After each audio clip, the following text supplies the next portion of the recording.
हाँ, मुगलों का लश्कर हटाते थे, अब तस्करी करने आ रहे हैं। नहीं नहीं, मैं हमेशा बोलता हूँ कि यार हर एक्टर को अलग अलग कैरेक्टर्स करने चाहिए।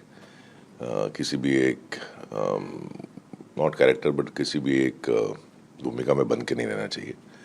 तो इसलिए करता रहता हूँ एक्सपेरिमेंट, और लकी भी हूँ कि मुझे चांसेस मिलते रहते हैं और आप लोगों का प्यार मिलता है इसलिए। नीरज सर के साथ आपने पहले भी काम किया है, तो इसके लिए आपको किस तरह से अप्रोच किया गया और आपने? यार नीरज सर के यहाँ बहुत सिंपल सी चीज़ है। अगर आपने एक बार काम किया और उनको काम पसंद आया आपका, तो आपको रिपीट करते ही करते हैं। तो यही किस्सा मेरे साथ भी है। पहले एक सीरीज़ की, फिर उन्होंने एक फ़िल्म दी मुझे जो कि नेटफ्लिक्स पे है, ऑपरेशन रोमियो, और उसके बाद अब तस्करी। तो उनके यहाँ जो पहला काम करते हैं वो एज ऑडिशन ही होता है कि आप अपना एक स्क्रीन टेस्ट दे दें उस चीज़ में काम करके, फिर आपको उससे बेहतर और बेटर रोल्स मिलने लगते हैं। जैसा कि मैंने कहा सर, आप वर्सेटाइल हो जा रहे हैं सर, इसमें आपका किरदार अलग है, बहुत अलग है और अच्छा है।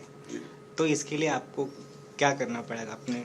यार नीरज सर के यहाँ सबसे आसान चीज़ है कि आपका कैरेक्टर इतना डिफाइंड होता है और स्क्रिप्ट इतनी कड़क होती है उनके यहाँ कि आपको बहुत ज़्यादा सोचने की या उस पर होमवर्क करने की ज़रूरत नहीं, क्योंकि इतना होमवर्क वो पहले ही कर चुके होते हैं राइटिंग में कि आपको ज़्यादा कुछ करने की ज़रूरत नहीं पड़ती है। बाकी एज ए डायरेक्टर एक्टर जो ट्यूनिंग होता है वो बहुत इंपॉर्टेंट है।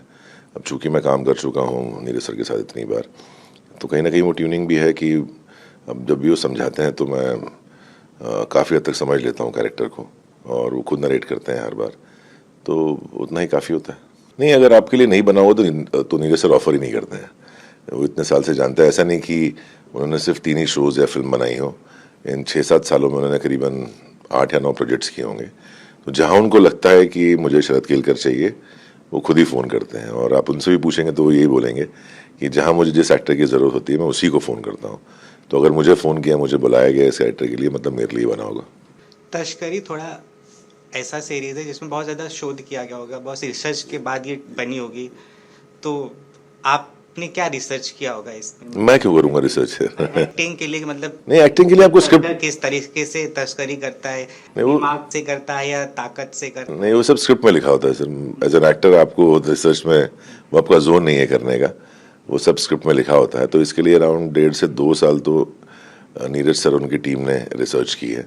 उसके बाद जाके स्क्रिप्ट ली है, और जब आपको स्क्रिप्ट मिलती है तो आपको समझ में आ जाता है कि राइटिंग में मेहनत की गई है कि नहीं की गई है। तो नीरज सर के यहाँ वो अश्योर्ड होता है कि वो राइटिंग में बहुत वर्क होता है, तो एक्टर का काम आसान होता है काफ़ी। है? शूटिंग के दौरान ऐसे कोई किस्से जो आप बस शेयर करना चाहिए? मुझे बहुत घूमने को मिला।